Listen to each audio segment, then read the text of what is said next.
Library থেকে বাংলা পড়তেছিলাম, তো শ্রীকৃষ্ণ কীর্তন কাব্য সম্পর্কে আমরা একটু জানবো, এই জন্য গুগলে সার্চ দিয়েছি অলরেডি। তো আপনারা দেখতে পাচ্ছেন, আমরা এখন চালু করি, আশা করি আপনারা দেখতে পাচ্ছেন। সবাইকে স্বাগত জানাচ্ছি। বাংলা সাহিত্যের মধ্যযুগের প্রথম নিদর্শন এবং বাংলা সাহিত্যের প্রথম একক কাব্য শ্রীকৃষ্ণ কীর্তন কাব্য। শ্রীকৃষ্ণ কীর্তন কাব্য। প্রায় প্রতিটি চাকরি পরীক্ষায় এই টপিক থেকে প্রশ্ন কমন আসে, তাই আজকের টিউটোরিয়ালে আমরা এই টপিক থেকে পরীক্ষায় কমন আসার মতো শুধু গুরুত্বপূর্ণ তথ্যগুলো ধারাবাহিকভাবে জানার চেষ্টা করব। শ্রীকৃষ্ণ কীর্তন কাব্যের ভিতরের একটি চিরকুট অনুসারে এই কাব্যের প্রকৃত নাম শ্রীকৃষ্ণ সন্দর্ভ। আমরা এটা একটু কৃষ্ণ স্পিডটা একটু বাড়াই দেই,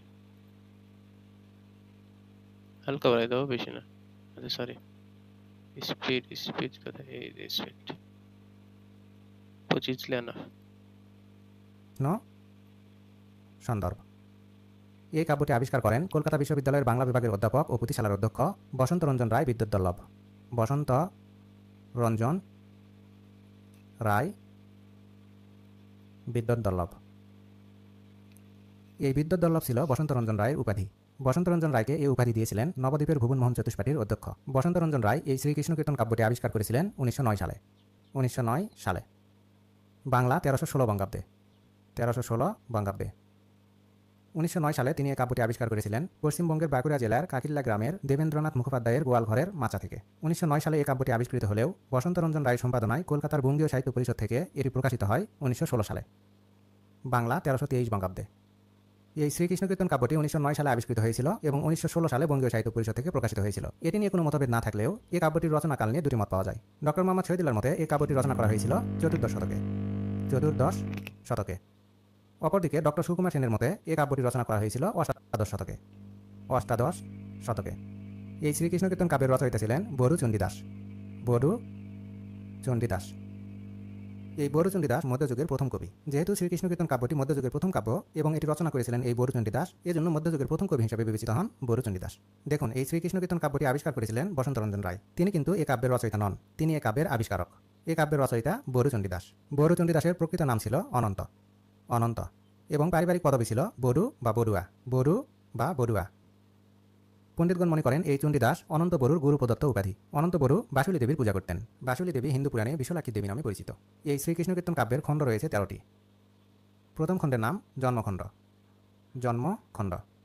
দ্বিতীয় খণ্ডের নাম তাম্বুল খণ্ড। তাম্বুল খণ্ড। তৃতীয় খণ্ডের নাম দানখণ্ড। চতুর্থ খণ্ডের নাম নৌকাখণ্ড। নৌকা খণ্ড। পঞ্চম খণ্ডের নাম ভারখণ্ড। ভার খণ্ড। ষষ্ঠ খণ্ডের নাম ছত্রখণ্ড। ছত্র খণ্ড। সপ্তম খণ্ডের নাম বৃন্দাবন খণ্ড। বৃন্দাবন খণ্ড। অষ্টম খণ্ডের নাম কালীয় দমন খণ্ড। কালীয় দমন খণ্ড।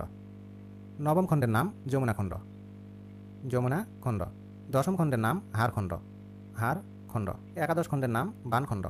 বান খণ্ড। দ্বাদশ খণ্ডের নাম বংশী খণ্ড। বংশী খণ্ড। এবং ত্রয়োদশ খণ্ডের নাম রাধা বিরহ। রাধা বিরহ। এই রাধা বিরহের শেষের অংশ পাওয়া যায়নি, এজন্য শ্রীকৃষ্ণ কীর্তন কাব্যের শেষ পরিণতি কী হয়েছিল সেটি জানা যায়নি। শ্রীকৃষ্ণ কীর্তন কাব্যের চরিত্র থেকে প্রায় প্রশ্ন কমন আসতে দেখা যায়। সেজন্য চলুন অতি সংক্ষেপে এই কাব্যের চরিত্রগুলো জেনে নিই। প্রথমে চরিত্রগুলোর নাম এক নজরে জেনে নিই, তারপরে চরিত্রগুলোর পরিচয় অতি সংক্ষেপে জেনে নেব। শ্রীকৃষ্ণ কীর্তন কাব্যে যে চরিত্রগুলো পাওয়া যায় সেগুলো হলো কৃষ্ণ, রাধা,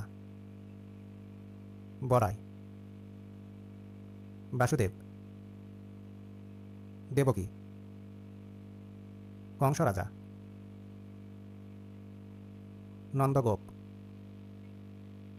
যশোদা, সাগর গোয়ালা, পদ্মা, আয়ান ঘোষ, ললিতা, বিশাখা, চন্দ্রাবলী, জটিলা, কুটিলা, সদনদেব এবং ব্রহ্মা। এই শ্রীকৃষ্ণ কীর্তন কাব্য অনুসারে কৃষ্ণ হল ভগবান বিষ্ণু। বিষ্ণু। এবং রাধা হল ভগবান বিষ্ণুর স্ত্রী লক্ষ্মী। ভগবান বিষ্ণু পৃথিবীতে জন্মগ্রহণ করেছেন কৃষ্ণরূপে এবং ভগবান বিষ্ণুর স্ত্রী লক্ষ্মী পৃথিবীতে জন্মগ্রহণ করেছেন রাধারূপে। এজন্য ভগবান বিষ্ণুর অবতার বলা হয় কৃষ্ণকে এবং লক্ষ্মীর অবতার বলা হয় রাধাকে। এ কাব্যে বরাই হল কৃষ্ণ এবং রাধার প্রেমের দ্যুতি। এ কাব্যে বাসুদেব কৃষ্ণের পিতা এবং দেবকী কৃষ্ণের মাতা। কংস রাজা হল কৃষ্ণের আপন মামা। নন্দগোপ কৃষ্ণের পালিত বাবা এবং যশোদা কৃষ্ণের পালিত মা। এ কাব্যে সাগর গোয়ালা হল রাধার পিতা এবং পদ্মা হল রাধার মা। আয়ন ঘোষ রাধার স্বামী, ললিতা, বিশাখা এবং চন্দ্রাবলী এই তিনজন হলো রাধার বান্ধবী। এই তিন বান্ধবীর মধ্যে ললিতা ছিল রাধার সবচেয়ে কাছের বান্ধবী, জটিলা হলো রাধার শাশুড়ি এবং কুটিলা রাধার ননদী। এ কাব্যে সদনদেব হলো প্রেমের দেবতা এবং ব্রহ্মা হলো বিধানকর্তা। শ্রীকৃষ্ণ কীর্তন কাব্যে তিনটি তীর্থস্থানের নাম পাওয়া যায়: মাথুরা, বৃন্দাবন এবং ব্রজ। এই মাথুরা এবং এই বৃন্দাবন এই দুটি তীর্থস্থানের মধ্য দিয়ে প্রবাহিত হয়েছে যমুনা নদী। যমুনা নদী। গ্রামের লোকজন এই যমুনা নদীকে কালনী নামে জানত। কালনী। এটুকু ছিল শ্রীকৃষ্ণ কীর্তন কাব্য সম্পর্কে পরীক্ষায় কমন আসার